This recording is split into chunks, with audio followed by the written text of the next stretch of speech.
All right, so I have a collection of lava lamps that I've had on shelf since the beginning of the pandemic. I care a number of them are sentimental, like this one here that's in the back there that's not on its pedestal right now, uh, and then one that's actually originally my wife's, ones that were gifts, ones that were finds in stores, and then these awesome um, Star Wars themed ones. The issue with lava lamps is that they are temperature temperamental. Okay, so they really work best indoors. This is a garage. My temperatures swing. There are times of the years when I can't use it because it's simply too hot. Because the lamps will overheat and then start to just basically float at the top. So a number of the ones that I have found that were just always too hot, no matter what. The cheaper ones that I found in thrift stores, like those, which are actually from Five Below originally, I put inline dimmers on them. I replaced the cords. They're not lava lamps. They're no particular, but some of these other ones that are actual legit lava lamps, I didn't really want to modify. They're harder to mess with. Some of them are newer, so I mess with them, but some of the older ones that are sentimental, I didn't want to mess with.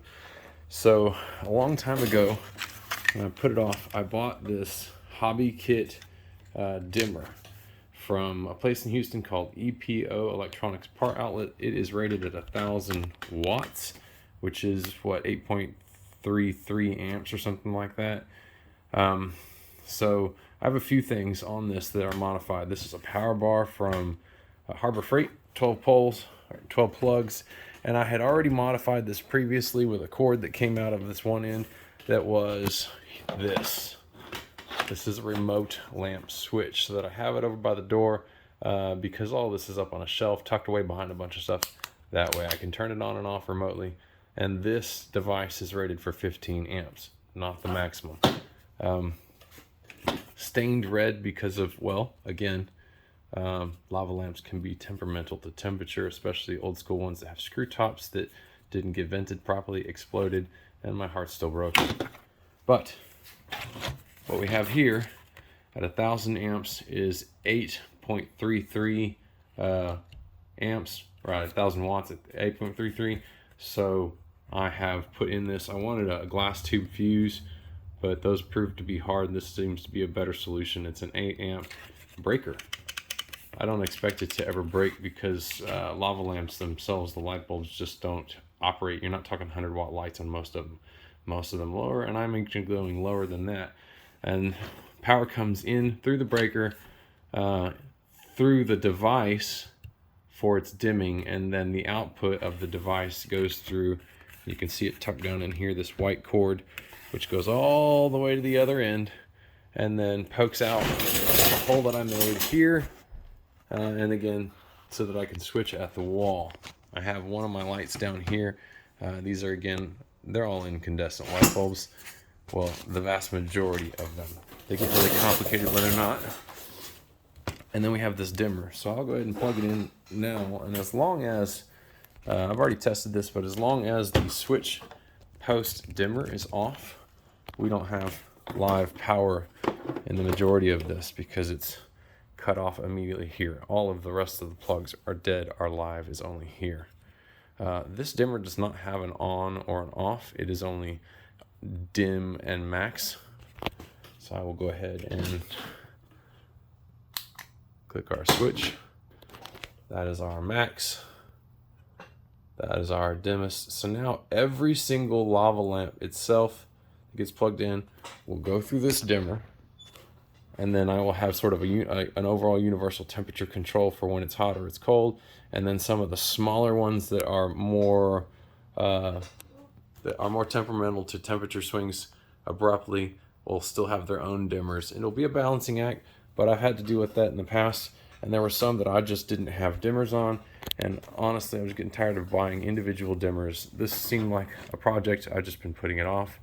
There it is. I'm going to close it up here in a minute and I'll show it to you again. There's where the old switch was. I left it open. I'll probably put a screen over this because this dimmer does in fact have a heat sink inside to dissipate some of its own heat.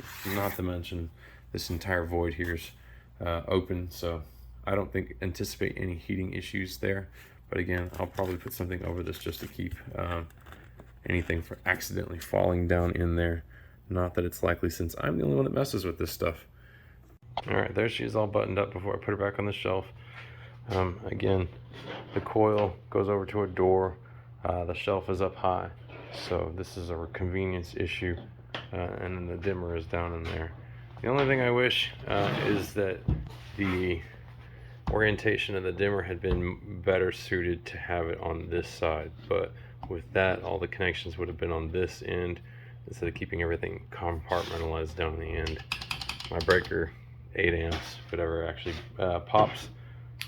And then this is an example of one of the ones that I have that's does not have an integral dimmer. We'll see how it works out.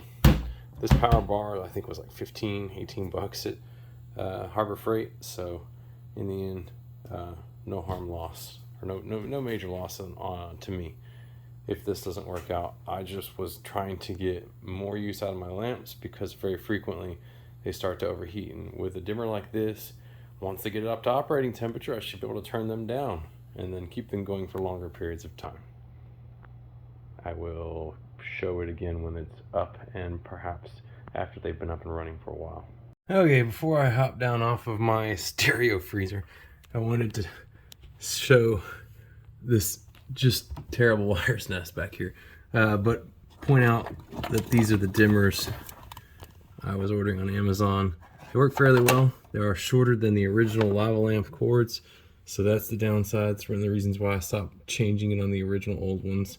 And I got a lot of cords up here, but let's go ahead, click it.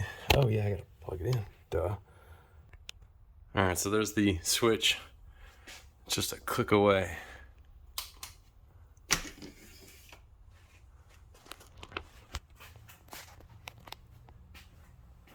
And then a lot of these have already been dimmed for the last time they were used, but I'll just reach up here and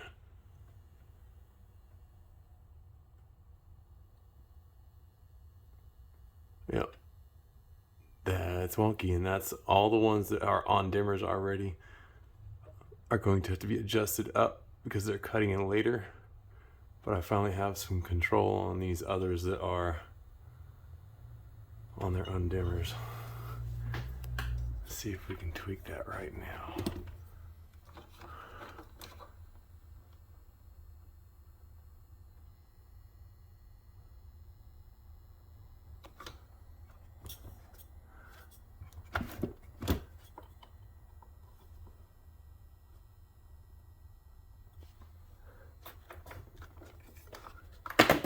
Oops.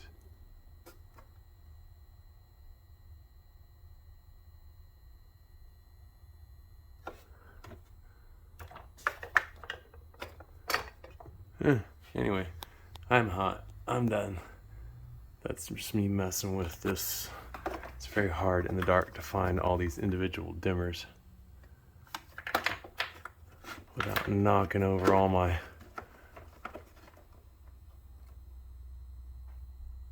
stuff.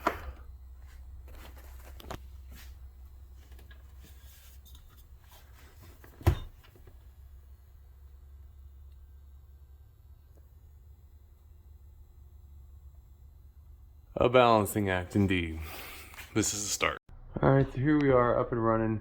Quite a number of hours to come through, turn it down, adjust them up, down, and granted, you know, this is an ongoing thing. Temperatures change, it's now nighttime. If I open the garage, it's gonna swing, but I have a lot more control than I did before. And I don't know, anybody who might be thinking electronics wise, so far as why the switch is after the controller, I just wanted the lowest wattage possible going through that long cord switch that's coiled over there. Anyway, this is it. Questions, comments, as lame as this sounds with no views, like and subscribe.